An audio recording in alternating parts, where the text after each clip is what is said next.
Hey folks, welcome back to my channel. Today's video is going to be a little Q&A. I've been getting quite a few questions from you all recently, and some of the one I haven't been able to answer all of them, especially if they are questions that I've already answered in another video or in writing somewhere. So I mentioned in my update video recently that I have a really comprehensive frequently asked questions page on my website. So I'm going to link to that in the description box, and I'll put it right here on the screen as well. So if you've asked a question and I haven't answered it yet, take a look at that page. It may already be there. But for the questions that are new questions or new versions of an old question, I'm going to tackle a few of those today. So the first question is one that I get pretty frequently. I've gotten it a number of times just in the last couple of weeks. And it's some version of, will you or can you share your printer and scanner settings with me so that I can scan my work or make prints? So if you have been watching this channel for a little while, you'll know that I did make a scanning and prepping work for traditional work. I made a video about scanning and prepping traditional work. What am I saying? Which I will link to on the screen. And basically everything that I shared in that video, that's about what I can share. And I think I mentioned it in that video. But the challenge with this issue, you know, people are wanting me to just sort of make a sheet that has the settings that I use. For one, it's not the same for every single piece, depending on the paper, the media, the color, the piece itself. I frequently have to adjust settings. And, you know, some people will say, oh, you know, I'm using a Canon printer too. Can't you just send me your settings? And again, it's different from piece to piece, different for the paper that I'm using, and can be really different even between different Canons. So, basically what I have said in my print and scan video so far, that's about as much helpful detail as I can give. And it's not that I'm not willing to share the information, it's just that there's no practical way for me to do it because there's so many different versions of it and it wouldn't really be helpful for you anyway. And I think the reason so many people ask this question is because they're spending a lot of time tweaking and trying to figure out their settings and not able to get it to look exactly the way that they want it to. And I can just tell you that I went through the same exact thing, and that's totally normal. And unfortunately, you just kind of have to figure it out. So another big issue in terms of like print settings is the paper that you're using. The look of your actual work. Yeah, there's just so many variables. So I hope that is making sense, but basically it's a pretty individual, unique thing.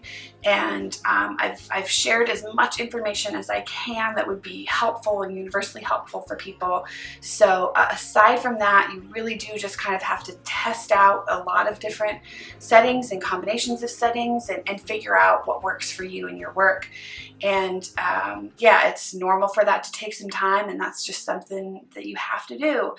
So I'm sorry I can't offer more on that, but just rest assured that that's a normal part of the process and you are not alone. A lot of other people are dealing with it or have dealt with it, and I still deal with it when I have a new piece, or especially if I try maybe a new substrate or a new media, trying to figure out how to get it to scan well. I still have to go through that process each and every time. So that's it for that one. The next question, and I think I have answered, or I've talked about this at least. I don't think I've answered questions about this, but I think I've talked about this in other videos. And the question is, what do you do if you make a mistake or do not like your piece? Do you stop painting or do you continue? I have been on both sides of this. I think in the past, definitely when I was younger, when I was in high school, and even when I was in art school, it was pretty common for me to get really frustrated with a piece and just scrap it, just decide that I was done with it and not be able to continue, get to a point where I was so frustrated that I just couldn't keep going with it. And I think I got better at that when I was in art school, but I don't think I fully addressed that, and took me a long time to understand that at least for me, that feeling frustrated and disappointed with a piece is something that is going to happen for me every single time I make something. So sometimes that period of frustration is really short, you know, maybe like 10 minutes, and there might be a few of them throughout the making of the piece. Sometimes that period of frustration, disappointment is long, and if I'm working on a piece for days or weeks, I feel like that every single time I come to the piece. Overall, I can say that my approach probably 95% of the time, maybe 90% of the time, is to just keep working, to just push through it. Or, you know, to maybe I would set it aside for a few days, work on something else, and then come back to it. But I very, very rarely just completely scrap a piece or say, oh, this is, I'm not going to be able to fix this or salvage this, and I just have to start over. That hardly ever happens because I have made a conscious choice to switch my approach, since that's getting frustrated and quitting was something that I used to do constantly. And it wasn't until I really kind of forced myself to buckle down and say, all right, I'm not gonna take that way out as often, or I'm gonna try never to take that way out. It was doing that was something that really helped me take my work to the next level, and also to feel more satisfied about my work in the end, because I recognized that that feeling of frustration and disappointment is just a part of the creative process for me. It's just a part of the cycle.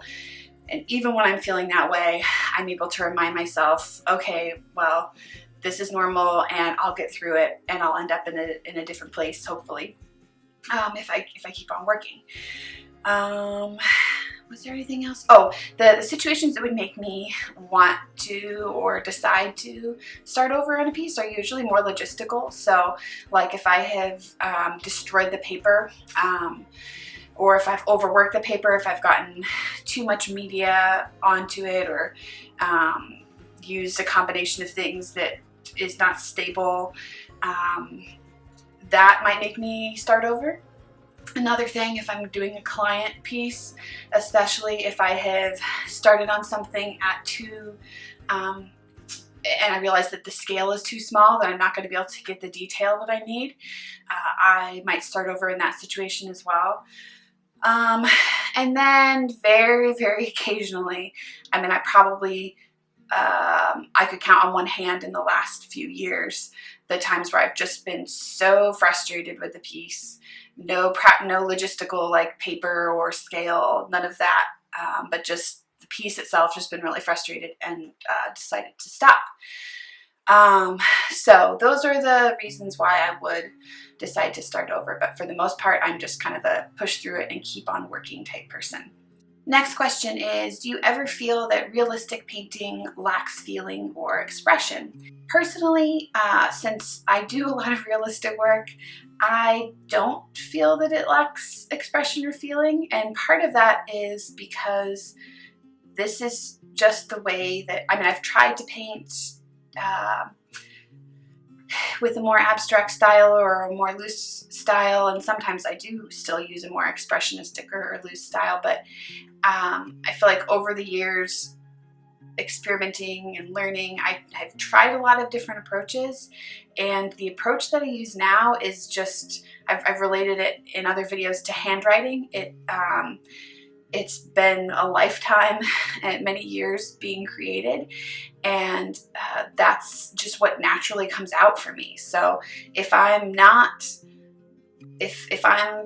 just making a piece and being totally unself-conscious and just letting it flow, that's how it looks for me.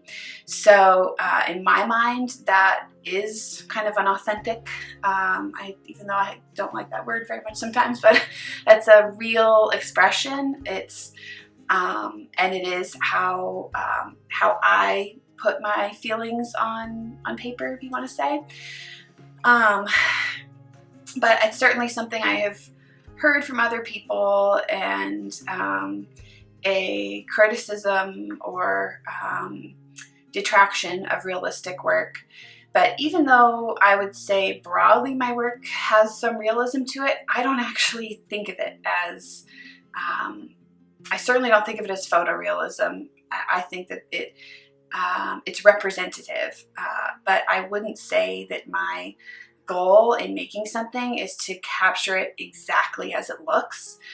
I am really interested in little details and surprising color, so I do end up kind of zeroing in and focusing on some aspects of the work that are, or some aspects of the subject that are there and are real, and so that translates to some version of realism. But yeah, I think overall, to me, it's still my translation or my reflection of how that subject makes me feel, or how I connect to it or relate to it or not. So I don't think it lacks expression, but if that's not how you like to paint, or if you're wanting to paint in a way that feels looser, or more expressionistic, or whatever you want to call it, then that's totally great too. So this next question is, I hope I'm understanding this right, but the question is, when was that point, or what happened that made you get more of those jobs instead of these jobs, or interest jobs, etc.? Basically, what I'm understanding from that is, what was the point in my artistic journey when I decided to focus in on a certain subject, or